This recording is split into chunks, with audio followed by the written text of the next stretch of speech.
السلام علیکم everyone and welcome again to Hayat education academy. تو 10ویں جماعت کے بایولوجی چیپٹر تنفسی نظام کے پارٹ 2 میں آپ سب کا خوش آمدید۔ پارٹ 1 میں ہم نے دیکھا تھا کہ ہوا ہمارے نتنوں سے ہوتی ہوئی ہمارے پھیپھڑوں کے ٹینس کورٹ جتنے بڑے رقبے یعنی جوفیزوں تک کیسے پہنچتی ہے، لیکن اصل جادو تو اب شروع ہونے والا ہے۔ پھیپھڑوں تک آکسیجن پہنچنے کے بعد ہمارا جسم اس آکسیجن کو استعمال کر کے خوراک یعنی کہ توانائی کیسے بناتا ہے، مائٹوکونڈریا کو خلیے کا پاور ہاؤس کیوں کہتے ہیں، اور جب ہم سخت ورزش کرتے ہیں تو ہمارے عضلات میں درد کیوں ہونے لگتا ہے۔ تو آج کی اس ویڈیو میں ہم ان تمام دلچسپ سوالوں کے جوابات جانیں گے اور اس چیپٹر کے باقی تمام اہم ٹاپکس جیسے خلیاتی تنفس اور پودوں میں سانس لینے کے عمل کو بہت ہی آسان زبان میں کور کریں گے۔ تو چلیے بنا کسی دیری کے آج کی کلاس شروع کرتے ہیں۔ تو ہمارا پہلا ٹاپک ہے برمسمار اور ہوا کا راستہ۔ تو سب سے پہلے تو سمجھتے ہیں برمسمار کیا ہے۔ تو یہ حلق کے پاس پائے جانے والا ایک پتہ نما لچکدار اور نرم ہڈی کا بنا ہوا ایک والو ہوتا ہے، اور یہ ایگزیکٹلی کہاں پر ہوتا ہے، تو یہ ہماری زبان کے بالکل پیچھے اور صوتی ڈبے کے اوپر ہوا کی نالی کے اوپر ہوتا ہے۔ تو اب ان کا کام کیا ہوتا ہے، آئیے وہ ہم سمجھتے ہیں۔ تو بیسیکلی ہمارا حلق جو ہے ہوا اور غذا کے لیے ایک مشترکہ راستہ ہے، یعنی کہ صرف ایک راستہ ہے۔ تو برمسمار یہاں ایک ٹریفک پولیس یا سوئچ والو کی طرح کام کرتا ہے، جو کہ یہ فیصلہ کرتا ہے کہ کس چیز کو کس نالی میں جانا چاہیے۔ جب ہم عام حالت میں ہوتے ہیں تو برمسمار اوپر کی طرف کھلا رہتا ہے، اس سے ہوا کا راستہ کھلا رہتا ہے اور غذا کا راستہ بند ہوتا ہے۔ لیکن جب ہم کھانا کھاتے ہیں یا پانی پیتے ہیں تو برمسمار جھک کر ہوا کی نالی کو بند کر دیتا ہے، اس کی وجہ سے غذا ہوا کی نالی میں نہیں جاتی۔ اس کے بعد ہمارا اگلا ٹاپک ہے انسانوں میں عمل تنفس کا میکانزم۔ تو سب سے پہلے سانس لینا کسے کہتے ہیں، تو ہوا کو ناک کے ذریعے اندر لینا اور باہر خارج کرنے کے عمل کو ہم سانس لینا کہتے ہیں۔ اوکے، سانس اندر لینے کے عمل کو درکشی اور سانس باہر چھوڑنے کے عمل کو زفیر کہتے ہیں، اور سانس لینے کا جو عمل ہے اسی پر مشتمل ہوتا ہے، اور اس عمل میں پھیپھڑے ہیں نا اہم کردار ادا کرتے ہیں۔ اور جب آپ سینے پر ہاتھ رکھیں گے نا تو اپنے پھیپھڑے کی حرکت کو بھی محسوس کر سکتے ہیں۔ آپ محسوس کریں گے کہ جب ہم ہوا اندر لیتے ہیں تو ہمارا سینہ جو ہے پھیل جاتا ہے، اور جب ہم ہوا باہر چھوڑتے ہیں تو ہمارا سینہ سکڑ جاتا ہے۔ لیکن کیا آپ کو معلوم ہے ہمارے یہ جو پھیپھڑے ہیں نا خود سے ہوا نہ اندر لے سکتے ہیں نہ خارج کر سکتے ہیں۔ تو اب یہاں پھیپھڑے تو ہماری مدد نہیں کر سکتے، تو کون سی چیز ہے جو ہماری مدد کرے گی، تو یہاں پہ ڈائفرام ہوتا ہے۔ اوکے، یہ ڈائفرام کیا ہے، یہ ایک گنبد کی شکل کا بڑا اور لچکدار عضلہ ہوتا ہے جو سینے کے حصے کو پیٹھ کے حصے سے الگ کرتا ہے۔ ٹھیک ہے، آرام کی حالت میں اس کی شکل اوپر کی طرف اٹھے ہوئے گنبد جیسی ہوتی ہے، اور یہ صرف دودھ پلانے والے جاندار مملس میں پایا جاتا ہے۔ ٹھیک ہے، پرندوں میں، رینگنے والے جانداروں یا مینڈکوں میں یہ نہیں ہوتا۔ آئیے تو ہم دیکھتے ہیں جب ہم سانس لیتے ہیں تو ہمارے اندر کیا کیا چینجز ہوتے ہیں، آئیے ہم سمجھتے ہیں۔ تو سب سے پہلے ڈائفرام کے جو عضلات ہوتے ہیں وہ سکڑ جاتے ہیں، ٹھیک ہے، جس کی وجہ سے یہ اوپر اٹھے ہوئے گنبد کی شکل سے نیچے کی طرف بالکل سیدھا ہو جاتا ہے، اور پھسلیوں کے بیرونی جو عضلات ہوتے ہیں سکڑ جاتے ہیں، جس سے پھسلیاں اوپر اور باہر کی طرف اٹھتی ہے، اور ان دونوں حرکات کی وجہ سے سینے کے اندر کا جو رقبہ ہوتا ہے، جو سپیس ہوتی ہے، وہ بڑھ جاتا ہے، اور پھیپھڑوں کے اندر ہوا کا دباؤ باہر کی ہوا کے دباؤ کے مقابلے میں کم ہو جاتا ہے، اور نتیجہ کیا ہوتا ہے، دباؤ کے اس فرق کو برابر کرنے کے لیے باہر کی جو ہوا ہے تیزی سے ناک کے راستے پھیپھڑوں کے اندر داخل ہو جاتی ہے۔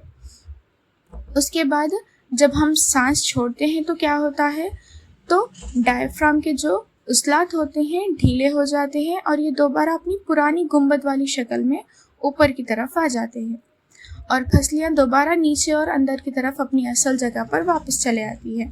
اس سے سینے کے اندر کا جو رقبہ ہے کم ہو جاتا ہے اور پھیپھڑوں پر دباؤ بڑھ جاتا ہے۔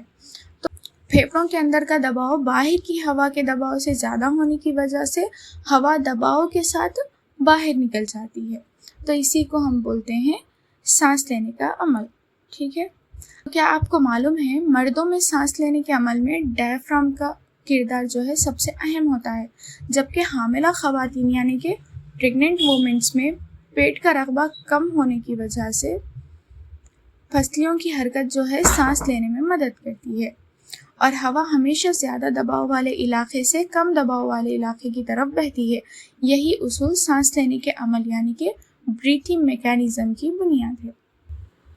تو اب یہاں پہ ایک پھیپھڑوں کی ساخت کے بارے میں دیا گیا ہے۔ تو ہمارے پھیپھڑے جو ہے اسپونج کی طرح لچکدار ہوتے ہیں، اور دونوں پھیپھڑے جو ہے سائز میں ایک جیسے نہیں ہوتے، ایک برابر نہیں ہوتے۔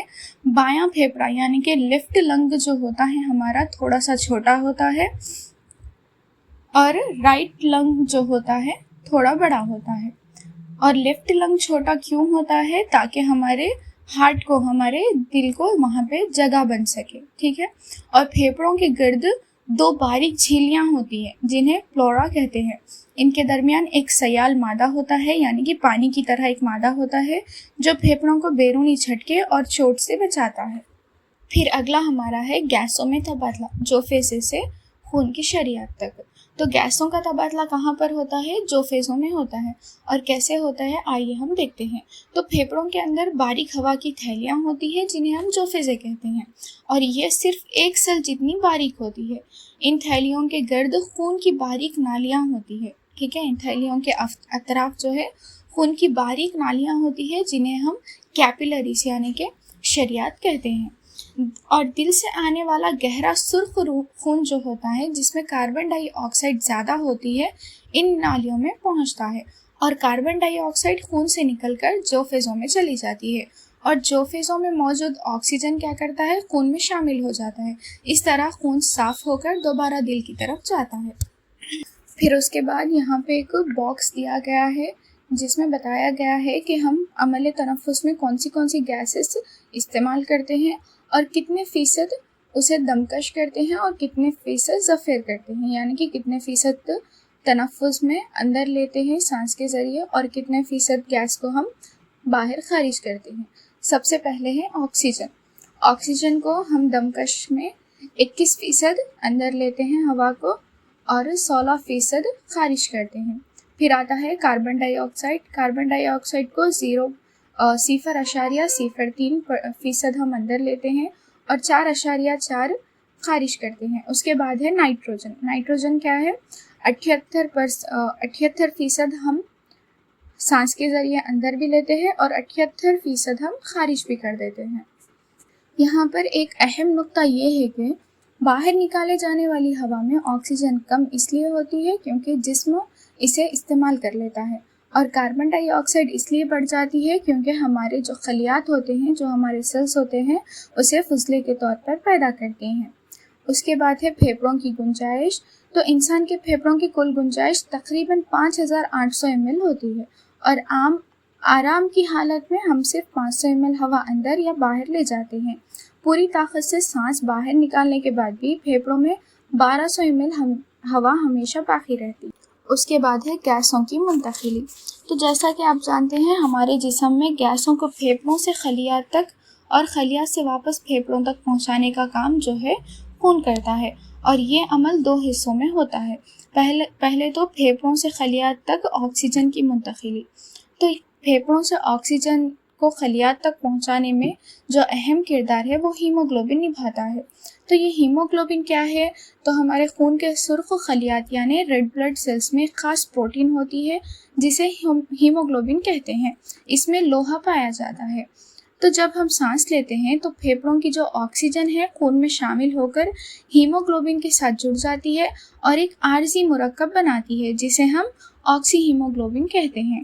پھر یہ آکسیجن سے بھرپور خون جب جسم کے مختلف حصوں اور عضلات تک پہنچتا ہے تو یہ جو مرکب بنا تھا آکسی ہیموگلوبن وہ ٹوٹ جاتا ہے اور آکسیجن خلیات کے اندر چلی جاتی ہے تاکہ توانائی بنائی جا سکے۔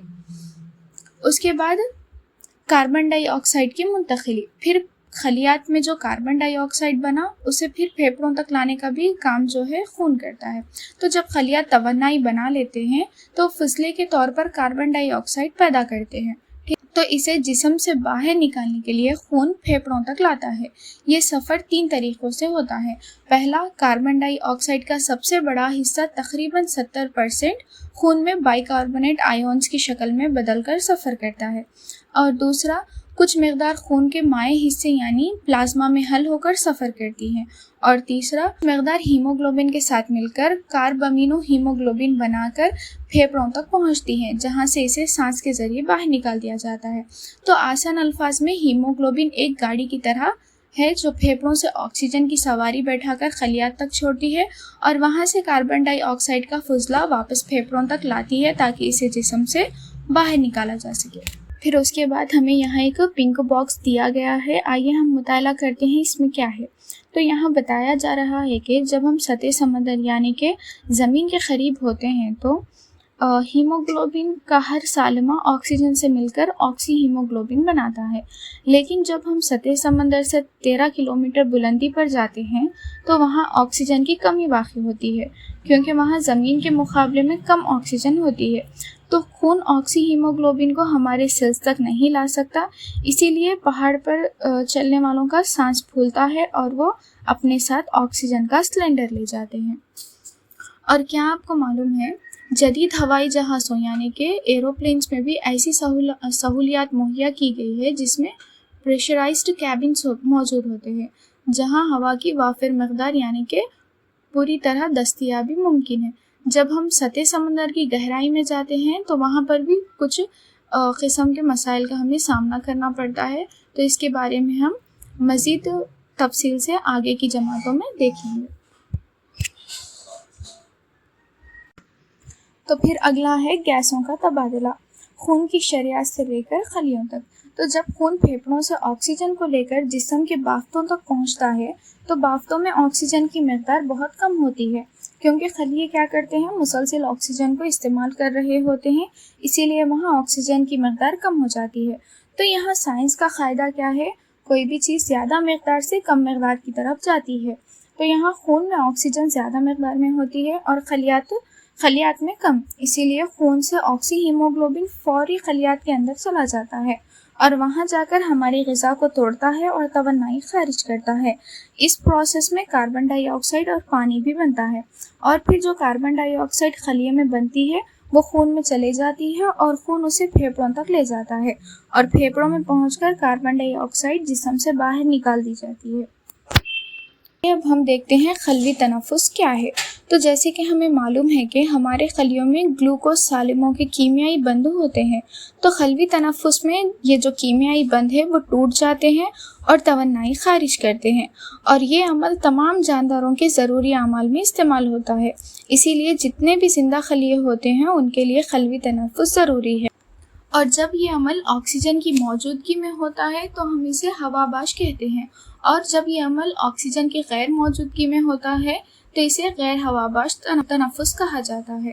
حیوانات میں جب غیر ہواباش تنفس ہوتا ہے تو اس کے دوران کیا ہوتا ہے، گلوکوز سے لیکٹک ایسڈ یعنی کہ لیکٹک ترشے کی تیاری عمل میں آتی ہے اور ATP کے سالمے تیار ہوتے ہیں، ٹھیک ہے۔ غیر نواتی خلیے، تو غیر نواتی خلیے کیا ہے، بیسیکلی پروکیریوٹک سیلز جس میں مرکزہ نہیں ہوتا، ٹھیک ہے۔ مثال کے طور پر بیکٹیریا، تو بیکٹیریا میں خلوی تنفس کیسے ہوتا ہے، کہاں پر ہوتا ہے، تو یہ خلیہ مائع میں ہوتا ہے، ٹھیک ہے۔ خلیہ مائع کیا ہے، جو سیال ہوتا ہے، جو پانی کی طرح ایک مادہ ہوتا ہے بیکٹیریا کے خلیے میں، تو یہاں پہ خلوی تنفس ہوتا ہے، ٹھیک ہے۔ اور کامل نواتی خلیوں میں یعنی کہ یوکیریوٹک میں یہ کہاں پر ہوتا ہے، توانیہ یعنی کہ مائٹوکونڈریا میں ہوتا ہے یا پھر خلیہ مائع میں ہوتا ہے، ٹھیک ہے۔ اور توانائی یعنی کہ مائٹوکونڈریا میں جو توانائی تیار ہوتی ہے اسے ATP کی شکل میں ذخیرہ کیا جاتا ہے، اسٹور کیا جاتا ہے، اور اسی لیے توانیہ کو خلیے کا توانائی گھر یعنی کہ power house of the sale بھی کہا جاتا ہے۔ تو ہم نے دیکھا کہ کیمیائی سالمات جب ٹوٹتے ہیں تو توانائی آزاد ہوتی ہے، لیکن یہ توانائی کیسے آزاد ہوتی ہے، آئیے ہم دیکھتے ہیں۔ تو سالمات کی کیمیائی خصوصیات میں جب تبدیلی آتی ہے تو وہ ایک سا نہیں آتی، وہ آہستہ آہستہ کئی مراحل سے گزرتی ہوئی آتی ہے، اور ہر مرحلے میں بہت کم مقدار میں توانائی خارج ہوتی ہے،